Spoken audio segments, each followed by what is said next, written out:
Boa tarde, Silvio Luiz. Boa tarde a todos os ouvintes da Rádio Copas Verdes FM. Nesse momento, eu estou conversando com o delegado da Polícia Civil aqui de Prudentópolis, Dr. Osmar de Albuquerque Pontes Júnior. Boa tarde, doutor.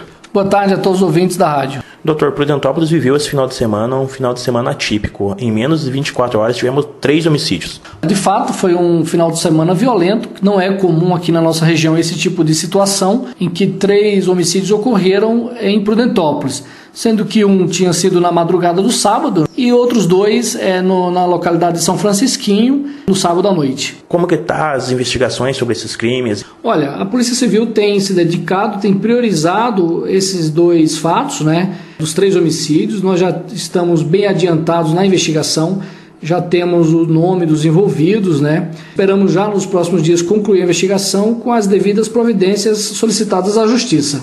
O doutor teria alguma motivação por esses crimes? O que aconteceu? Olha, no primeiro episódio em que um rapaz foi morto na madrugada do sábado, o que a gente percebeu é que a própria vítima havia invadido a residência de uma família, supostamente procurando uma ex-companheira, e naquele episódio essa pessoa que invadiu a casa da família acabou sendo morta. O dono da casa tinha uma arma de fogo e, segundo a versão dele, que ele já foi ouvido aqui na delegacia, ele defendeu a própria família, tendo que desferir os disparos contra o autor da invasão. E o autor da invasão então se tornou vítima do homicídio, morrendo no local mesmo. E no caso dos homicídios que ocorreram em São Francisquinho, já sabe a motivação do crime? No caso da linha São Francisquinho, nós ainda não localizamos o suspeito, embora já tenhamos o nome da pessoa que pode estar envolvida nesse crime.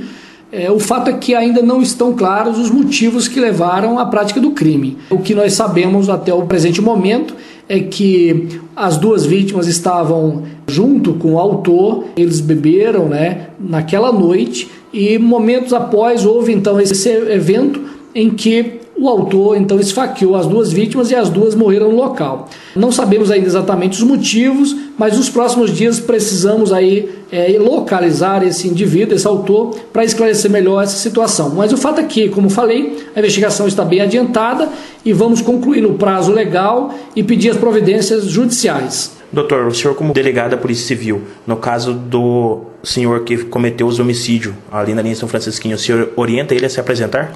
Olha, na verdade é o seguinte, a Polícia Civil, ela tem um prazo de 30 dias para concluir a investigação criminal. Embora já tenhamos o nome do suspeito, do possível autor do homicídio, o fato é que ele ainda não foi localizado. E a Polícia Civil aguarda que ele se apresente até para esclarecer como que aconteceu o fato. Nesses 30 dias esperamos localizá-lo. Ainda que não se apresente, mas o fato é que nós temos já essa indicação da autoria e a Polícia Civil tem mecanismos, já tem meios adequados para, se for o caso, pedir medidas cautelares a fim de localizar o suspeito e qualificá-lo e interrogá-lo devidamente. E vamos então esperar essa providência nos próximos dias para que a Polícia Civil cumpra seu papel, indicando à Justiça o autor desse crime.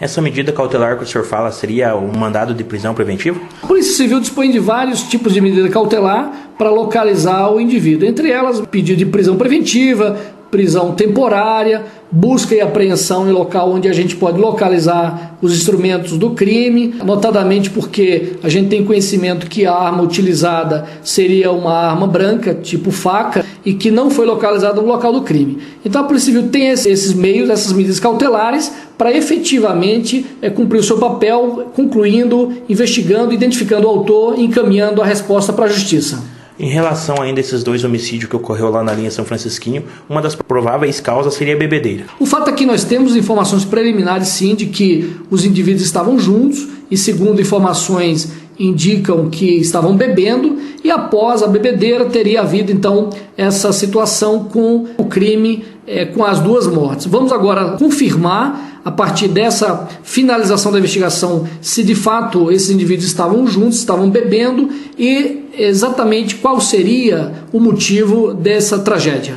E infelizmente Prudentópolis virou notícia no cenário nacional, porque é uma cidade pacata, com o número de homicídio por ano muito baixo, e infelizmente num final de semana acabou acontecendo 3 homicídios, o que geralmente acontece durante um ano. Bom, como você falou, Prudentópolis ela é uma cidade, um município pacato, de pessoas trabalhadoras, pessoas ordeiras, de pessoas religiosas. Agora, eventualmente, ocorrem fatos fora dessa normalidade, em caráter excepcional, eventualmente ocorrem situações que chamam a atenção pela violência que aconteceu o crime. Então, nesse caso do final de semana especificamente, de fato não é normal, no mesmo final de semana, ocorrerem 3 mortes violentas aqui na comarca de Prudentópolis.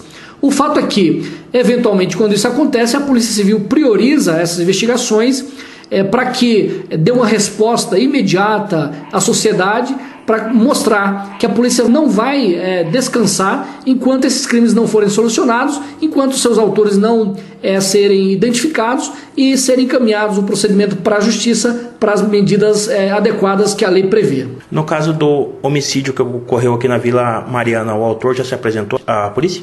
Olha, no caso específico do crime da madrugada do sábado, em que a vítima supostamente invadiu a casa da família e, segundo a versão do autor, para se defender ou para defender a família, ele teria efetuado disparo contra o invasor, de fato, o suspeito, se apresentou informando a sua versão do fato, dos eventos, dizendo que agiu por legítima defesa, e que acabou efetuando os disparos que vieram a causar a morte da vítima. Agora, é bom que se esclareça que a Polícia Civil vai continuar a investigação no prazo legal, concluindo essa investigação para identificar se de fato houve essa legítima defesa e até que ponto houve ou não excesso por parte do autor, e tudo isso ficar esclarecido na investigação policial, no inquérito policial, e essas informações serão encaminhadas para o Ministério Público para análise e providências que a lei prevê.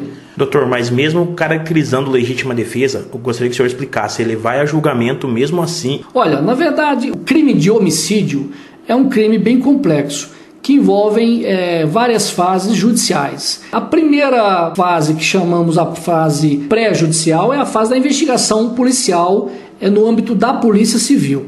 Nessa fase, a polícia vai apurar todos os elementos, todas as circunstâncias do evento, do episódio, para demonstrar na investigação policial se efetivamente houve legítima defesa e, se houve legítima defesa, se houve também algum excesso nessa legítima defesa. Após essa investigação, o resultado dela é encaminhado para o Ministério Público, que vai fazer uma análise também completa da situação, e cabe ao Ministério Público fazer o procedimento judicial contra o suposto autor. Nessa segunda fase, que é a fase judicial, o Ministério Público pode denunciar o autor, no caso por homicídio, para a Justiça, para efetivamente ter início o processo judicial. O processo judicial divide-se em 2 fases, no caso de homicídio, que é uma fase anterior à sessão do Tribunal do Júri, e posteriormente, se houver a pronúncia, se efetivamente ficar caracterizado que houve realmente um crime e que não houve legítima defesa propriamente dita, haveria uma pronúncia que aí caberia ao Tribunal do Júri decidir se efetivamente houve o reconhecimento da legítima defesa ou não. Então, no caso, a lei brasileira prevê que o Tribunal do Júri é soberano para decidir se houve legítima defesa ou não, e se de fato reconhecida a legítima defesa, haveria então posteriormente a absolvição. Mas o processo, de fato, com a denúncia e com a pronúncia, ele segue o andamento normal até o resultado da sessão do Tribunal do Júri. Resumindo, cabe à Justiça decidir se ele vai a júri popular ou não. De fato, cabe à Justiça decidir se há o encaminhamento desse processo para o Tribunal do Júri, que seria o que nós chamamos de pronúncia. Se houver esse encaminhamento, então cabe ao Tribunal do Júri decidir sobre o destino do autor. Doutor, agradeço a sua participação e deixo os microfones da Rádio Copas Verdes abertos para suas considerações finais. Olha, a Polícia Civil, mais uma vez, se coloca à disposição da população de Prudentópolis e reafirma o seu compromisso de cumprir o seu papel, protegendo e servindo a população de Prudentópolis e ficando aberta para receber denúncias nos canais que já são divulgados. Eu mesmo, o delegado da cidade, estou à disposição de todo mundo que queira comparecer na delegacia para tirar alguma dúvida ou mesmo para fazer alguma denúncia, e continuamos nessa parceria também com a imprensa para que o nosso papel seja cumprido conforme a lei dispõe. Muito obrigado.